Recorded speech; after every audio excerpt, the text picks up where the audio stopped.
안녕하세요. 오늘은 창세기 20장부터 23장까지 아브라함의 시험과 하나님의 약속이 이루어지는 순간을 함께 읽습니다.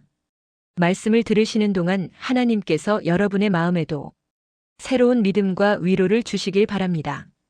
그럼 창세기 20장부터 읽어드립니다. 창세기 20장. 아브라함은 헤브론을 떠나 남쪽 네게브 지방으로 옮겨가서 가데스와 술 사이에서 살았습니다. 그 뒤에 아브라함은 또 그랄로 옮겨갔습니다. 아브라함은 그곳 사람들에게 자기 아내 사라를 누이라고 말했습니다. 그랄의 아비멜렉 왕이 그 이야기를 듣고 종들을 보내어 사라를 데려오게 했습니다. 그날 밤 하나님께서 아비멜렉의 꿈에 나타나셔서 말씀하셨습니다. 내가 데려온 그 여자 때문에 너는 죽을 것이다. 그녀는 결혼한 여자다. 하지만 아비멜렉은 사라를 가까이 하지 않았습니다. 그래서 아비멜렉이 말했습니다. 주여, 죄 없는 백성을 멸망시키시겠습니까? 아브라함은 저에게 이 여자는 내 누이입니다 라고 말했습니다. 그리고 그 여자도 이 사람은 제 오빠입니다 라고 말했습니다. 나는 순수한 마음으로 또 결백한 손으로 이 일을 했습니다. 하나님께서 아비멜렉의 꿈에 나타나셔서 말씀하셨습니다. 나도 내가 순수한 마음으로 그렇게 한 줄 안다. 그래서 내가 너로 하여금 나에게 죄를 짓지 않게 하려고 내가 그 여자와 함께 자지 못하게 한 것이다. 아브라함의 아내를 돌려보내어라. 아브라함은 예언자이니 아브라함이 너를 위해 기도하면 너는 죽지 않을 것이다.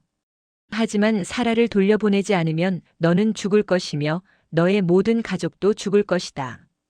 아비멜렉이 이튿날 아침 일찍 일어나 신하들을 모두 불러 모아서 꿈에 보았던 모든 일을 이야기해 주었습니다. 그들은 크게 두려워했습니다. 아비멜렉이 아브라함을 불러서 말했습니다. 왜 우리에게 이런 일을 했소? 내가 그대에게 무슨 잘못을 했기에 나와 내 나라에 이런 큰 죄를 불러들이려 했소? 그대는 나에게 해서는 안 될 일을 했소. 아비멜렉이 또 아브라함에게 말했습니다. 그대는 무슨 생각으로 이런 일을 했소? 아브라함이 대답했습니다. 나는 이곳 사람들이 아무도 하나님을 두려워하지 않으므로 사라를 빼앗으려고 누군가가 나를 죽일 것이라고 생각했습니다. 그리고 실제로 사라는 나의 아버지의 딸로서 나의 누이 동생이지만 어머니가 다름으로 나의 아내가 되었습니다. 하나님께서 나를 내 아버지의 집을 떠나 여러 나라로 다니게 하셨을 때 나는 사라에게 내 말을 들어주시오. 우리가 어디로 가든 사람들에게 내가 당신의 오빠라고 말하시오. 그것이 나를 위하는 길이오라고 말했습니다. 아비멜렉이 아브라함에게 양떼와 소떼와 남종과 여종을 주었습니다. 아비멜렉은 아브라함의 아내 사라도 아브라함에게 돌려보냈습니다. 아비멜렉이 말했습니다. 내 땅을 둘러보고 어디든 그대 마음에 드는 곳이 있으면 거기에서 살아도 좋소. 아비멜렉이 사라에게 말했습니다. 그대의 오빠에게 은 1000세겔을 주었소. 그것은 사람들 앞에서 그대가 깨끗한 사람임을 증명해 줄 것이요. 모든 사람들 앞에서 그대가 아무런 잘못이 없다는 것이 확실해질 것이요. 아브라함이 하나님께 기도드렸습니다. 그래서 하나님께서 아비멜렉과 그의 아내와 그의 여종들의 병을 고쳐주셨습니다. 그들은 이제 아이를 가질 수 있게 되었습니다. 여호와께서는 전에 아비멜렉이 아브라함의 아내 사라를 데려간 것 때문에 아비멜렉 집안의 모든 여자들이 아이를 낳을 수 없도록 만드셨습니다. 창세기 21장. 여호와께서는 말씀하신 대로 사라를 보살펴 주셨고 약속하신 대로 사라에게 이루어 주셨습니다. 사라는 임신하여 하나님께서 말씀하신 그 예정된 때에 늙은 아브라함의 아들을 낳았습니다. 아브라함은 사라가 낳아준 아들의 이름을 이삭이라고 지었습니다. 아브라함은 하나님께서 명령하신 대로 이삭이 태어난 지 8일 만에 이삭에게 할례를 베풀었습니다. 아브라함의 아들 이삭이 태어났을 때 아브라함의 나이는 100살이었습니다. 사라가 말했습니다. 하나님께서 나에게 웃음을 주셨다. 이 이야기를 들은 사람들도 나처럼 웃게 될 것이다. 어느 누가 사라가 아이를 낳을 수 있으리라고 아브라함에게 말할 수 있었겠는가? 그런데 나는 지금 늙은 아브라함에게 아들을 낳아주었다. 이삭이 자라나 젖을 뗄 때가 되었습니다. 이삭이 젖을 떼던 날에 아브라함은 큰 잔치를 베풀었습니다. 그런데 사라가 보니 이스마엘이 이삭을 놀리고 있었습니다. 이스마엘은 아브라함이 사라의 이집트인 여종 하갈에게서 낳은 아들입니다. 그래서 사라가 아브라함에게 말했습니다. 저 여종과 그 아들을 쫓아내십시오. 이 여종의 아들이 우리 아들 이삭과 함께 재산을 물려받을 수 없습니다. 아브라함은 이 일로 인해 매우 괴로웠습니다. 왜냐하면 이스마엘도 자기 아들이었기 때문입니다. 하지만 하나님께서 아브라함에게 말씀하셨습니다. 저 아이와 여종 때문에 염려하지 마라. 사라가 무슨 말을 하든 그 말을 들어주어라. 내가 너에게 약속한 자손은 이삭에게서 나올 것이다. 그러나 여종에게서 낳은 아들도 내 아들이므로 내가 그의 자손도 큰 나라가 되게 할 것이다. 아브라함이 이튿날 아침 일찍 일어나 먹을 것과 물을 가득 채운 가죽 부대를 준비해서 하갈에게 주었습니다. 아브라함은 그것들을 하갈의 어깨에 메어준 다음 이스마엘과 함께 하갈을 내쫓았습니다. 하갈은 밖으로 나가 브엘세바 광야에서 헤매고 다녔습니다. 가죽 부대에 물이 다 떨어지자 하갈은 자기 아들을 어떤 작은 나무 아래에 두었습니다. 그리고는 내 아들이 죽는 모습을 참아 볼 수가 없구나 하고 말하며 활의 사정거리만큼 떨어진 곳으로 가서 주저앉았습니다. 그리고 이내 아들 쪽을 바라보다가 그만 울음을 터뜨리고 말았습니다. 하나님께서 아이가 우는 소리를 들으셨습니다. 하나님의 천사가 하늘에서 하갈을 불렀습니다. 하갈아, 왜 그러느냐? 두려워하지 마라. 하나님께서 아이가 우는 소리를 들으셨다. 아이를 일으켜 세워 손을 꼭 잡아라. 내가 그 아이의 자손으로 큰 나라를 이루도록 만들어주겠다. 하나님께서 하갈의 눈을 밝게 하셨습니다. 그러자 하갈은 우물을 발견하게 되었고 그 우물로 가서 가죽 부대에 물을 담아다가 아이에게 먹였습니다. 그 아이가 자라는 동안 하나님께서 그 아이와 함께 계셨습니다. 이스마엘은 광야에서 살았고 훌륭한 활자비가 되었습니다. 이스마엘은 바란 광야에서 살았는데 이스마엘의 어머니는 이집트 땅에서 여자를 데려다가 이스마엘의 아내로 삼아 주었습니다. 아비멜렉이 자기의 군대 사령관 비골을 데리고 아브라함에게 와서 말했습니다. 그대가 하는 모든 일에 하나님께서 함께 하십니다. 그러니 하나님 앞에서 나와 내 자녀와 내 자손들에게 거짓된 일을 하지 않겠다고 약속해 주십시오. 내가 당신에게 친절을 베풀었듯이 당신도 나에게 그리고 당신이 나그네로 살았던 이 땅에 친절을 베풀어 주십시오. 아브라함이 말했습니다. 그렇게 하기로 약속합니다. 그리고 나서 아브라함은 아비멜렉의 종들이 자기 우물을 빼앗은 일에 대해서 아비멜렉에게 불평을 했습니다. 그러자 아비멜렉이 말했습니다. 나는 누가 그런 일을 했는지 모릅니다. 당신도 지금까지 한 번도 그 일에 대해서 말하지 않았습니다. 나는 오늘 이외에 이런 이야기를 들은 적이 없습니다. 아브라함이 아비멜렉에게 양과 소들을 주었습니다. 두 사람은 언약을 세웠습니다. 아브라함은 아비멜렉 앞에 새끼 암양 7마리도 내놓았습니다. 아비멜렉이 아브라함에게 물었습니다. 새끼 암양 7마리를 따로 내놓은 까닭은 무엇입니까? 아브라함이 대답했습니다. 이 양들을 받아주십시오. 내가 이 우물을 팠다는 것을 증명해 달라는 뜻으로 이 양들을 드리는 것입니다. 이 두 사람이 그곳에서 서로 약속했기 때문에 그곳의 이름을 브엘세바라고 부르게 되었습니다. 이처럼 아브라함과 아비멜렉은 브엘세바에서 언약을 세웠습니다. 그리고 나서 아비멜렉과 그의 군대 사령관 비골은 블레셋 사람들의 땅으로 돌아갔습니다. 아브라함은 브엘세바에 에셀 나무를 심었습니다. 아브라함은 그곳에서 영원토록 살아계신 여호와 하나님의 이름을 부르며 경배드렸습니다.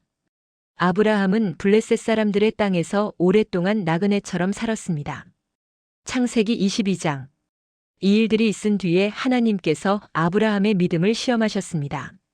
하나님께서 아브라함아 하고 부르시자 아브라함이 예, 제가 여기에 있습니다 하고 대답했습니다. 여호와께서 말씀하셨습니다. 너는 사랑하는 아들 이삭을 데리고 모리아 땅으로 가거라. 내가 너에게 일러주는 산에서 내 아들을 잡아 태워드리는 제물인 번제물로 바쳐라. 아브라함은 아침 일찍 일어나 나귀에 안장을 얹었습니다.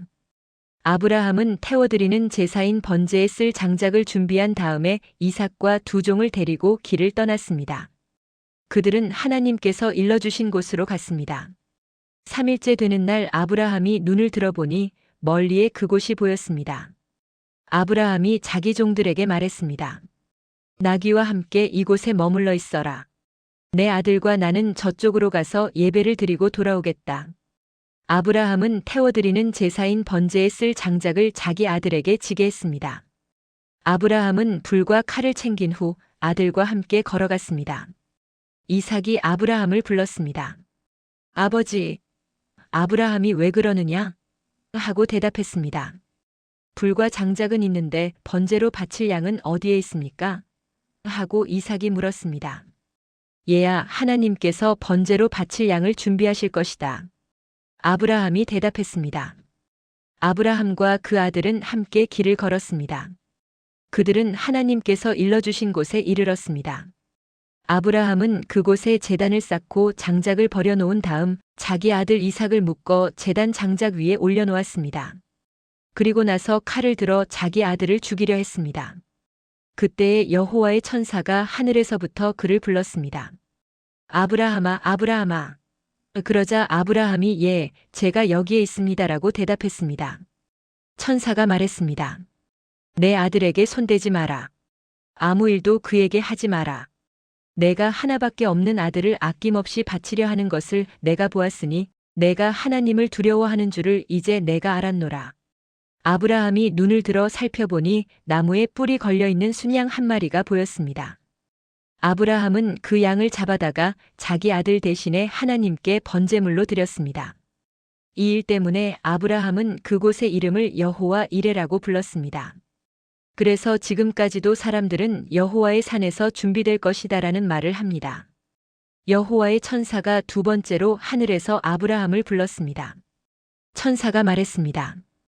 여호와께서 말씀하셨다. 내가 하나밖에 없는 아들을 아끼지 않고 나에게 바치려 했으므로 맹세코 내가 너에게 한 가지 약속을 해주겠노라. 내가 분명히 너에게 복을 주고 또 많은 자손을 줄 것이다. 내 자손은 하늘의 별처럼 바닷가의 모래처럼 많게 될 것이며 내 자손은 원수의 성들을 정복하게 될 것이다. 내가 나에게 복종하였으므로 내 자손을 통해 땅 위의 모든 나라들이 복을 받을 것이다. 아브라함은 자기 종들이 있는 곳으로 돌아왔습니다. 그리고는 함께 일어나 브엘세바로 갔습니다. 아브라함은 브엘세바에서 살았습니다. 이 일이 있은 뒤에 누군가가 아브라함에게 말했습니다. 밀가도 당신의 형제인 나홀의 아이들을 낳았습니다. 맏아들은 우스이고 둘째 아들은 부스이고 셋째 아들은 아람의 아버지인 그무엘입니다. 그리고 게셋과 하소와 빌다스와 이들랍과 부두엘도 태어났습니다. 부두엘은 리브가의 아버지가 되었습니다. 이 8아들은 아브라함의 동생 나홀과 그의 아내 밀가 사이에서 태어났습니다. 또 나홀의 첩 르우마도 데바와 가함과 다하스와 마아가를 낳았습니다. 창세기 23장. 사라는 127살까지 살았으며 이것이 사라가 누린 수명이었습니다. 사라는 가나안 땅 기랴 다르바 곧 헤브론에서 죽었습니다. 아브라함이 사라를 위해 슬피 울었습니다. 얼마 뒤에 아브라함은 죽은 아내 곁에서 물러나와 햇사람들에게 가서 말했습니다. 나는 이곳에서 나그네여 외국인에 지나지 않습니다. 내 죽은 아내를 묻을 수 있도록 나에게 땅을 좀 파십시오. 햇사람들이 아브라함에게 대답했습니다. 내 주여, 우리의 말씀을 들어보십시오. 당신은 우리들의 위대한 지도자입니다. 우리의 땅 중에서 가장 좋은 곳을 골라 돌아가신 분을 장사 지내십시오. 우리의 무덤 중에서 어느 곳이든 마음대로 고르십시오. 돌아가신 분을 장사 지내는 것을 막을 사람은 아무도 없습니다. 아브라함이 자리에서 일어나 그 땅의 백성인 햇사람들에게 절했습니다. 아브라함이 그들에게 말했습니다. 내 죽은 아내를 이 땅에 묻는 일을 정말로 도와주시겠다면 소알의 아들 에브론에게 부탁하여 에브론이 나에게 막벨라 동굴을 팔게 해주십시오. 그 동굴은 에브론의 밭끝에 있습니다. 물론 값은 넉넉하게 치르겠습니다. 그 동굴이 당신들 가운데서 내게 속한 매장지가 되게 해주십시오. 그때의 에브론은 햇사람들과 함께 앉아 있었습니다. 에브론이 성문 곁에서 햇사람들이 다 듣도록 아브라함에게 말했습니다. 내 주여, 그러실 필요 없습니다. 내 말을 들으십시오. 그 땅과 거기에 있는 동굴을 그냥 드리겠습니다. 이 사람들이 보는 앞에서 다 드릴 테니 돌아가신 분을 장사 지내십시오. 아브라함이 햇사람들 앞에서 절했습니다. 아브라함이 모든 사람들 앞에서 에브론에게 말했습니다. 당신이 진정 나를 위한다면 내 말을 들으십시오. 밭값을 다 치르고 사게 해주십시오. 내 돈을 받으십시오. 그래야 내 죽은 아내를 거기에 묻을 수 있습니다. 에브론이 아브라함에게 대답했습니다. 그 땅을 값으로 치면 은 400세겔은 되지만 나와 당신 사이에 그것이 무슨 말입니까? 돌아가신 분을 장사 지내십시오. 아브라함은 햇사람들이 보는 앞에서 에브론이 말한 은 400세겔을 장사하는 사람들의 계산 방식에 따라 달아주었습니다. 이렇게 해서 마물의 동쪽의 막벨라에 있는 에브론의 밭이 팔렸습니다. 그 밭과 거기에 있는 동굴과 밭의 사방을 두르고 있는 모든 나무가 성문에 들어와 있던 햇사람들이 함께하는 가운데 아브라함의 재산이 되었습니다. 그리고 나서 아브라함은 자기 아내 사라를 동굴 속에 묻어주었습니다. 그 동굴은 가나안 땅인 마므레에서 가까운 막벨라 밭에 있었습니다. 마므레는 지금의 헤브론입니다. 그리하여 밭과 거기에 있는 동굴은 햇사람으로부터 아브라함에게 속한 매장지로 바뀌어졌습니다. 오늘 함께한 창세기 20장부터 23장의 말씀 속에서 하나님께서 준비하시고 지키시고 인도하시는 손길을 다시 보게 됩니다. 이 말씀이 여러분의 하루의 평안과 힘이 되길 축복합니다. 말씀 낭독이 유익하셨다면 좋아요와 구독, 그리고 함께 나누고 싶은 구절을 댓글로 남겨주세요. 다음 말씀에서 또 뵙겠습니다. 평안하세요. 지금까지 오늘을 채우는 시간이었습니다. 감사합니다.